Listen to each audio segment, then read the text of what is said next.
Hello friends, this is Pavan Chaudhary. Welcome to Unacademy. MPPSC prelims टी80 for the 2023 का तीसरा video आ चुका है और ये वीडियो है important museums of the Madhya Pradesh के महत्वपूर्ण संग्रहालयों के बारे में.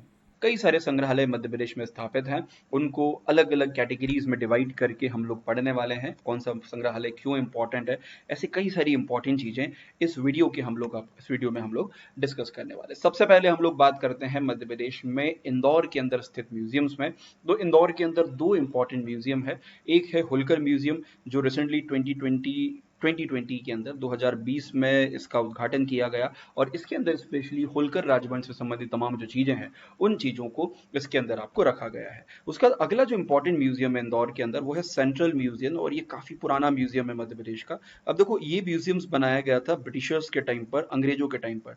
तो ब्रिटिशर्स के टाइम पर इसके पहले before the establishment of this museum, इसको रण रत्न मंदिर के नाम से या नर रत्न मंदिर के नाम से आपको जाना जाता था, जहां पर होलकर्स ने आर्ट एंड कल्चर के लिए, उसकी प्रोग्रेस के लिए एक इंस्टीट्यूशन बनाया था. और बाद में इसी को 1929 में 1929 में इसको एक म्यूजियम के रूप में कन्वर्ट किया गया. और आसपास के जो एरियाज हैं, तो उन एरियाज से, जो जैसे हिंगलाजगढ़ हो गया या आसपास के और भी एरियाज हो गए, तो इन एरियाज के अंदर आपको मिलने वाले जो भी इंपॉर्टेंट जो आर्टिफैक्ट्स थे या जो इंपॉर्टेंट मूर्तियां थी, उन तमाम मूर्तियों को इस म्यूजियम के अंदर आपको रखा गया. तो 1929 में एस्टैब्लिश हुआ, काफी इंपॉर्टेंट म्यूजियम है. अगला जो म्यूजियम है वो है महाराजा छत्रसाल म्यूजियम, या इसको हम लोग धुबेला म्यूजियम के नाम से भी आपको जानते हैं. और ये म्यूजियम आपको लोकेटेड है मध्य प्रदेश के छतरपुर के अंदर. अब देखो, ये म्यूजियम जो है ना, ये मध्य प्रदेश के सबसे शुरुआती म्यूजियम या आजादी के बाद जो इंपॉर्टेंट म्यूजियम्स बने थे उनमें से एक था. 1955 में इस म्यूजियम को बनाया गया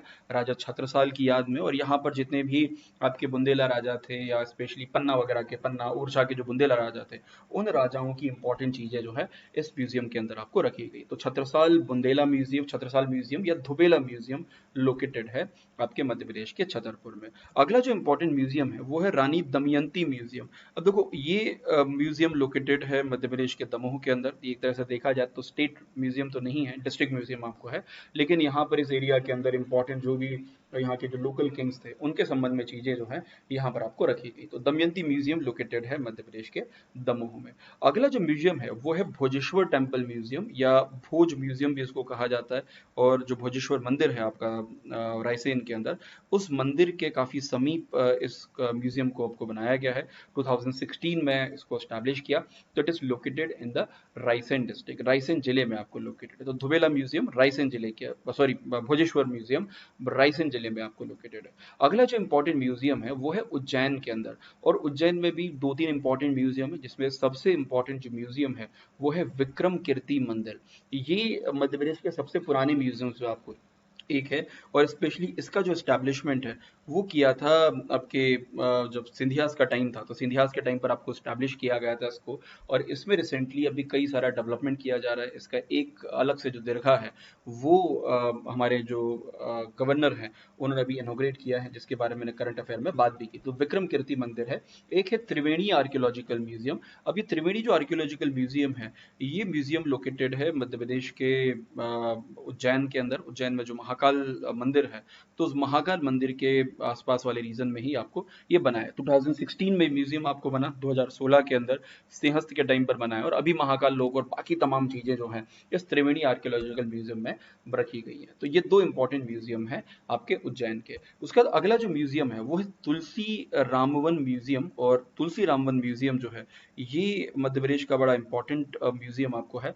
ये म्यूजियम लोकेटेड है मध्य प्रदेश के सतना जिले के अंदर, one of the most important museum. अब देखो, इस म्यूजियम के अंदर जो भी तुलसीदास या जो भी आपके रामायण से संबंधित जो तमाम चीजें हैं वो तमाम चीजें यहाँ पर आपको रखी गई है. कई सारे इंपॉर्टेंट आर्टिफैक्ट्स हैं जो संबंधित हैं आपके रामायण से. तो तुलसी म्यूजियम लोकेटेड है आपके सतना के अंदर. अगला जो म्यूजियम है वो है साकेत म्यूजियम.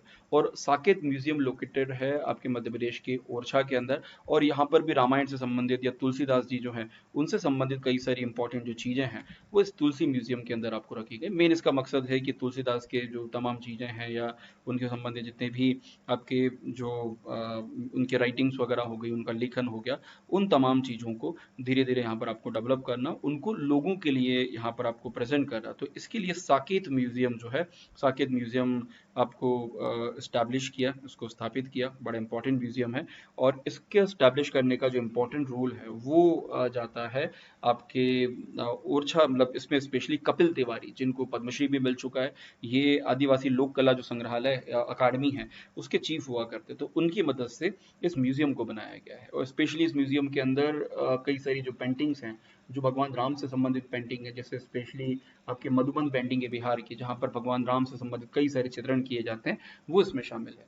अगला जो इम्पोर्टेंट म्यूजियम है वो है गुलाब चक्कर आर्कियोलॉजिकल म्यूजियम। और ये म्यूजियम लोकेटेड है हमारे मध्य प्रदेश के रतलाम के अंदर। और ये भी काफ़ी पुराना म्यूजियम आप इसको बोल सकते हैं। 1879 में वहाँ के लोकल राजा जो थे रतलाम के, उनका नाम था राजा रणजीत सिंह।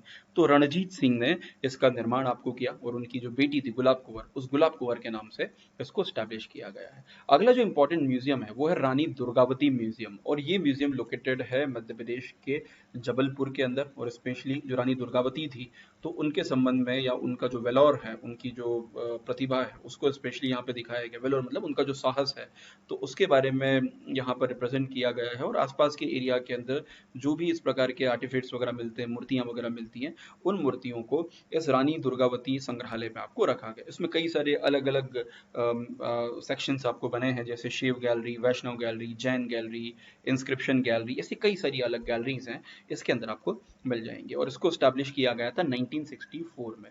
अगला जो म्यूजियम है वो एक तरह का एक प्राइवेट म्यूजियम है और इसको राजसिंह म्यूजियम के नाम से या इसको नर रत्न मंदिर के नाम से भी इस म्यूजियम को आपको जाना जाता है। और ये म्यूजियम स्टैब्लिश हुआ 1974 में एट द सीतामऊ, जो लोकेटेड है आपके मंदसौर डिस्ट्रिक्ट में।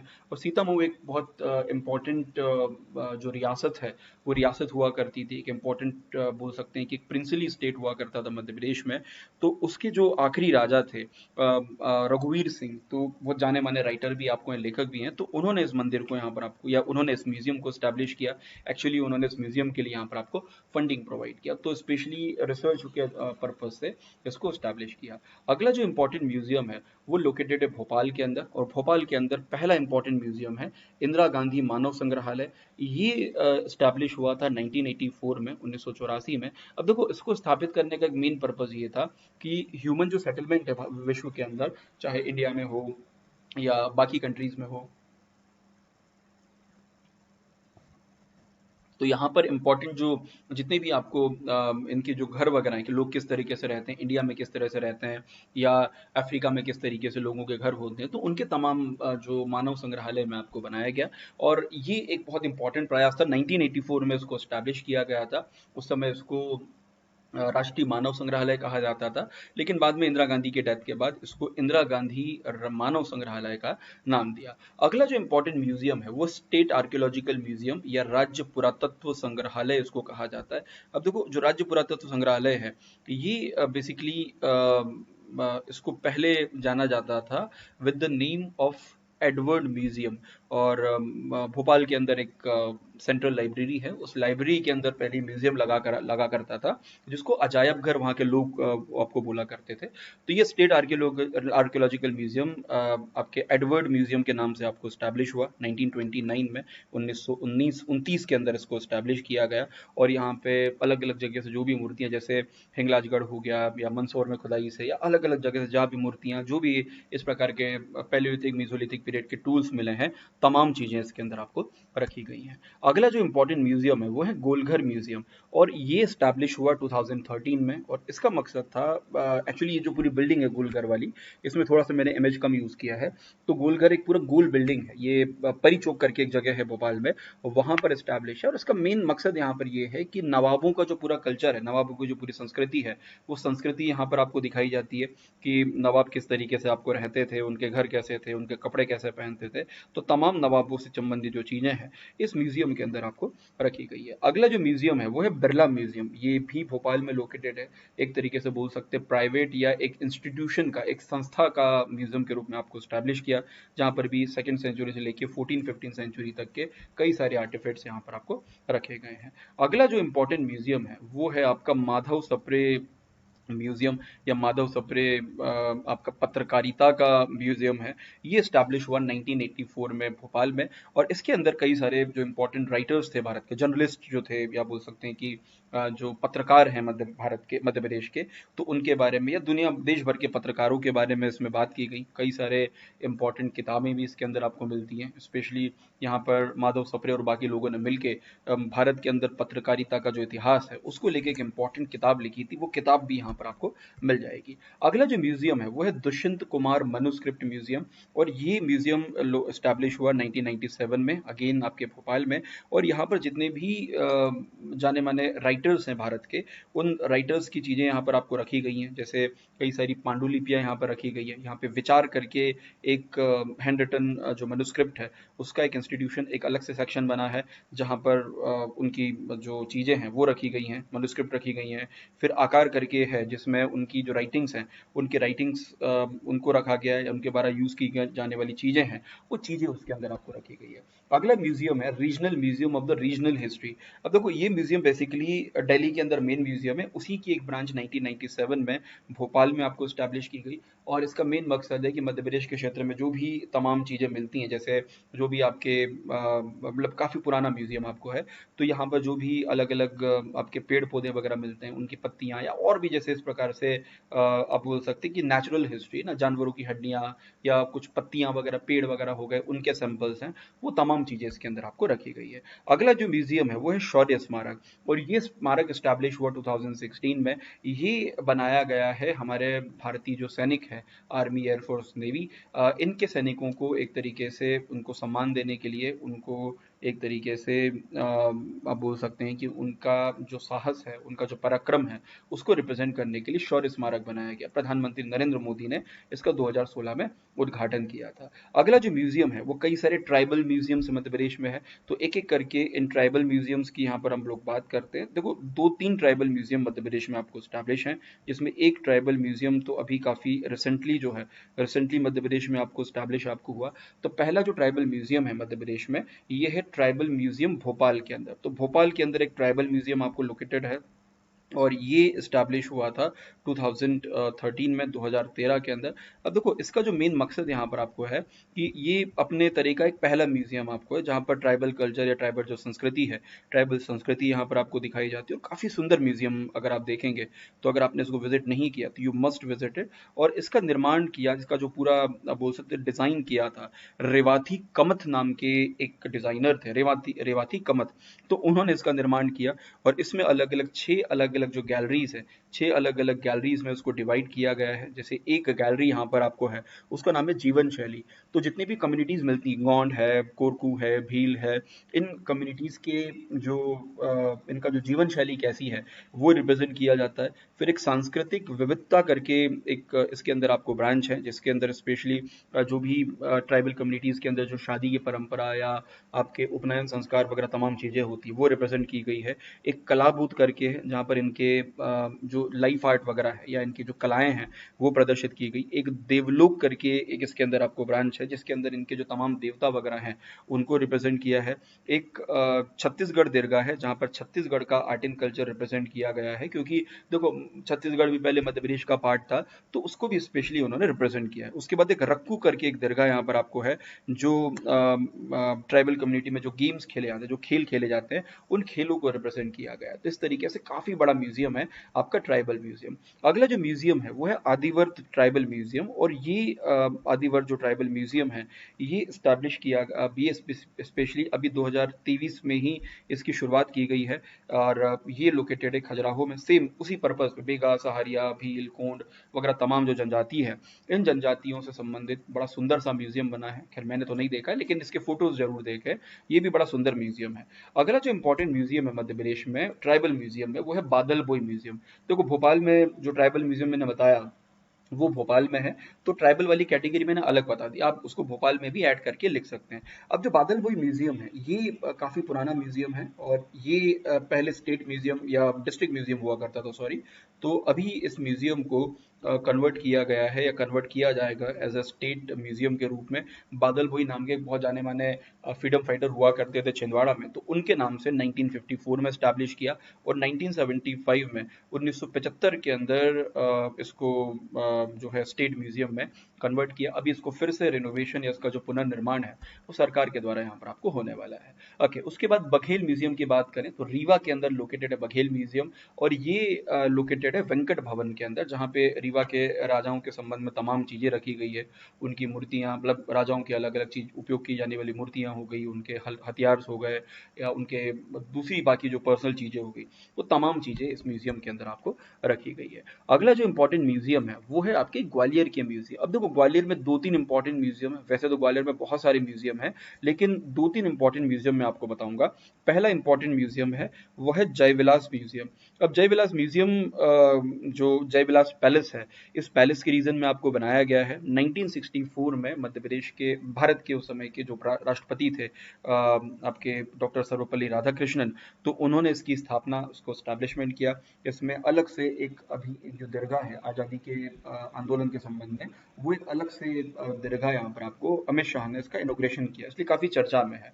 अगला म्यूजियम यहाँ पर है वो है सरोदघर म्यूजियम। अब सरोदघर म्यूजियम, क्योंकि ग्वालियर जो है वो संगीत की एक बड़ी पुरानी परंपरा आपके ग्वालियर के अंदर आपको रही है, तो यहाँ पे उस्ताद हाफिज अली खान जो है, उनकी याद में ये म्यूजियम आपको बनाया गया है। और उसके लिए उस्ताद हाफिज अली खान जो है, उनके लिए म्यूजियम उनके बेटे ने आपको स्थापित किया। और यहाँ पर जो भी अमजद अली खान, हाफिज अली खान जो है, उनके द्वारा यूज किए गए जो म्यूजिक इंस्ट्रूमेंट है वो रखे गए, और भी तमाम प्रकार के इंस्ट्रूमेंट है इसके अंदर आपको प्लेस किए गए हैं।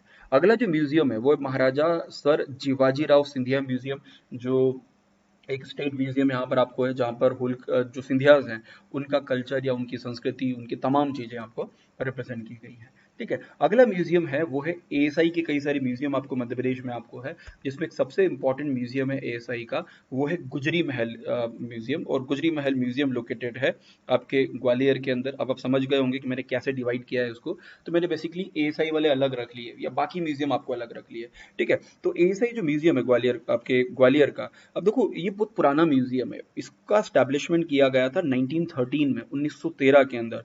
तो 1913 के अंदर जो माधवराव सिंधिया सेकंड यहाँ के राजा थे, उन्होंने जो गुजरी महल था, जो मानसिंह ने बनाया था, तो वो काफी पुरानी बिल्डिंग हो चुकी थी, वहां पर उन्होंने एक म्यूजियम का निर्माण किया। और किले में, क्योंकि ग्वालियर के किले का इतिहास बहुत पुराना इतिहास आपको है, तो वो प्रतिहार से लेके, तो उसके बाद आपके कच्छपघात हो गए, या और भी कई सारी अलग अलग डायनेस्टीज यहाँ पर आपको रही हैं, तो जो भी चीजें यहाँ पर आपको मिली, तो उनको लेके ये म्यूजियम, गुजरी महल जो म्यूजियम है, इसकी स्थापना की गई 1913 में। जो माधवराव सिंधिया है, उन्होंने अपने डिपार्टमेंट, या अपने जो होलकर जो सिंधिया साम्राज्य था, वहां पर उन्होंने डिपार्टमेंट ऑफ आर्कियोलॉजी, या बोल सकते हैं पुरातत्व विभाग की स्थापना आपको की। और इसके अंतर्गत एमबी गर्डे नाम के एक व्यक्ति थे, उनको उसका अधिकारी अपॉइंट किया। और उसके बाद फिर 1922 में, एक्चुअली 1922 में, 1922 में इस म्यूजियम की स्थापना की गई। फिर बाद में इस म्यूजियम को स्टेट गवर्नमेंट ने एक तरीके से अपने कंट्रोल में यहाँ पर आपको ले लिया। तो यहाँ पे तमाम आपके प्रतिहार है, कच्छपघात है, परमार है, उनके संबंध में तमाम चीजें आपको रखी गई हैं। सबसे इंपॉर्टेंट यहाँ पर एक साल भंजिका की मूर्ति है, जो काफी इंपॉर्टेंट है। भगवान जो बुद्ध है, उनके समय की एक मूर्ति में से आपको एक है। उसके बाद यहाँ पर एक इंपॉर्टेंट मूर्ति रखी गई है, वो है गजासुर वध। गजासुर वध बेसिकली आपके आप बोल सकते हैं कि यहाँ पे ग्यारसपुर जो है, वहां से लाके इसको रखा गया है। फिर एक नटराज की बड़ी इंपॉर्टेंट मूर्ति, ऐसी कई सारी इंपॉर्टेंट मूर्तियां यहाँ पे रखी गई है। अगला जो इंपॉर्टेंट म्यूजियम है, एएसआई का ही म्यूजियम है, वो सांची म्यूजियम है। और सांची म्यूजियम जो है, ये स्टैब्लिश हुआ था 1919 में, 1919 के अंदर। तो इसको स्टैब्लिश किया था सर जॉन मार्शल ने। जब सांची का जब एक्सकेवेशन किया गया, यहाँ से जो भी मूर्तियां वगैरह निकली, जो भी बाकी चीजें निकली, उन मूर्तियों को, उन तमाम चीजों को सांची म्यूजियम के अंदर ही यहाँ पर आपको रखा गया। तो एएसआई का बड़ा इंपॉर्टेंट म्यूजियम है, और स्पेशली ये भारत का पहला सोलर चलित म्यूजियम है और आने वाले समय में पूरी सांची जो सिटी है उसको सोलर चलित यहाँ पर आपको किया जाएगा। अगला जो इम्पोर्टेंट म्यूजियम है वो है चंदेरी म्यूजियम। और मैं पहले बता दूं ये म्यूजियम फ्राइडे को बंद रहता है, बाकी जितने भी म्यूजियम है मध्य प्रदेश में वो मंडे को बंद रहते हैं, लेकिन ये इकलौता म्यूजियम है जो फ्राइडे को बंद रहता है। ये थोड़ा दर्द है मेरे अंदर तो वो आपके साथ साझा कर दूं। तो इसका एस्टैब्लिशमेंट डेट तो एक्चुअली मुझे मिल नहीं पाया, लेकिन ये जो म्यूजियम है इसमें कई सारी अलग अलग गैलरीज हैं और जो चंदेरी से जो तमाम चीज़ें निकली हैं, चंदेरी अशोकनगर से वहाँ से खुदाई की गई, तो वहाँ पे मुगल पीरियड से लेके तो सल्तनत पीरियड या मालवा सल्तनत का जो पीरियड हुआ या गुजरात के राजाओं ने अटैक किया, तो वो तमाम अलग अलग संस्कृतियां यहाँ पर आपको मिलेंगी, उनकी कई सारी चीज़ें इसके अंदर आपको मिल जाएगी। इसमें एक सबसे इंपॉर्टेंट एक गैलरी है, उसको आनंदम गैलरी कहा जाता है, और वहाँ पर मुगल से संबंधित जो चीज़ें हैं उन चीज़ों को वहाँ पर आपको रखा गया है। अगला जो म्यूजियम है वो है मांडू म्यूजियम। एएसआई ने मांडू में जो खुदाई की और मांडू में खुदाई करने के बाद जो तमाम चीज़ें निकली हैं उन चीज़ों को मिला के मांडू म्यूजियम का एस्टैब्लिशमेंट किया। तो ग्वालियर एक तरीके से भारत के मध्य प्रदेश के अंदर 4 इस प्रकार के म्यूजियम हैं जो बिलोंग करते हैं आपके एएसआई को। ठीक है, तो एएसआई के चारों म्यूजियम ध्यान रखिएगा। अगला जो म्यूजियम है वो धार में लोकेटेड है। अब एक म्यूजियम है धार के अंदर, उसको छपनिया म्यूजियम आपको कहा जाता है, क्योंकि इस म्यूजियम का निर्माण किया गया था संवत 1856 में, है ना। अब थोड़ा सा मुझे उसको लेके डाउट है क्योंकि तमाम जगह यही लिखा हुआ है, but I am not sure कि वो सही है या नहीं है, तो इसको थोड़ा सा आप और कंफर्म कीजिएगा। मैंने तो अपने सोर्सेज पे देखा था, तो ये एक ही जगह मुझे आपको मिला था, बट इसको 56 जो हो सकता है 1956 में आपको किया गया हो, तो कहीं मिलता है 1856, कहीं 1956 संवत आपको मिलता है। तो जो भी ये 56वें साल में स्टैब्लिश किया, इसलिए इसको छपनिया म्यूजियम कहा जाता है। एक म्यूजियम लोकेटेड है, उसका नाम है फड़के म्यूजियम, ये भी धार के अंदर आपको लोकेटेड है। अब देखो इस म्यूजियम की खासियत आपको क्या है। इस म्यूजियम की खासियत है कि यहाँ पे कई सारे जो इम्पोर्टेंट पर्सनालिटीज़ हैं, जैसे धार के राजा हो गए या उसके बाद हमारे फ्रीडम फाइटर्स हो गए, उन तमाम लोगों की मूर्तियां यहाँ पर आपको रखी गई हैं। 1933 में इसको इस्टेब्लिश किया, और इसको बनाने वाले जो व्यक्ति थे उनका नाम था रघुनाथ कृष्ण फड़के, जो मुंबई के रहने वाले थे। आपके पंवार राजा ने उनको यहाँ पे बुलाया और इस म्यूजियम का इस्टेब्लिशमेंट किया। कई सारी मूर्तियां बनवाई, बाद में उन मूर्तियों को इकट्ठा करके, एक तरह से आप बोल सकते हैं कि उन मूर्तियों को इकट्ठा करके फिर एक म्यूजियम बना दिया गया। अगला जो म्यूजियम है वो है Bhanpura museum. Bhanpura museum located है मंदसौर के अंदर, और यहाँ पे कई सारे म्यूजियम में आप देखोगे ना, तो यहाँ पर म्यूजियम में कई सारी आपके होलकर कालीन या उस समय पे जो भी हिंगलाजगढ़ में जो खुदाई हुई थी उससे संबंधित जो चीजें निकली, तमाम चीजें यहाँ पर आपको रखी गई हैं। अगला जो इंपॉर्टेंट म्यूजियम है मध्य प्रदेश में, भाई इतने ही म्यूजियम में कितने म्यूजियम पढ़ोगे, सो ये मध्य प्रदेश के महत्वपूर्ण म्यूजियम हुए। अन अकेडमी के कई सारे इंपॉर्टेंट कोर्सेज अभी चल रहे हैं, जिसमें बीपीएससी प्रीलिम्स के लिए रामबाण करके एक ऑलरेडी बैच स्टार्ट हो चुका है 7 तारीख से। आइकॉनिक बैच है प्रीलिम्स के लिए। ब्रह्मास्त्र 2 करके एक इंपॉर्टेंट बैच है, और संजीवनी मास्टर एडिशन, कई सारे बैच है। कुशल करके एक बैच है, complete batch on the maths and logical reasoning, जो सीसेट के लिए बहुत काम आने वाला है आपके। उसके अलावा शौरी करके बैच है हिंदी। टारगेट एडिशन बैच है फॉर द यूनिट नंबर 7 के लिए। मास्टर एडिशन टेस्ट सीरीज है प्रीलिम्स के लिए, जो ऑलरेडी इसमें सेकंड टेस्ट 16 तारीख को और थर्ड टेस्ट आने वाला है 23 को। 30-7 हर सप्ताह एक एक टेस्ट मिलेगा। साथ में मिलेगा वर्ल्ड कप धमाका, जहां पर हर टेस्ट में आपको कई सारे प्राइज जीतने का मौका आपको मिल सकता है। अभी रोहित भाई भयंकर धो रहे हैं न्यूजीलैंड वालों को। फिर विराट करके सीरीज है मध्य प्रदेश स्टेट एग्जाम के लिए। तो ऐसे कई सारे कोर्सेज हैं, और इन सभी के लिए सिंपली आपको मेरा कोड पवन लाइव यूज करना है। That's it. So that's all this lecture. I hope you like the lecture. Thank you.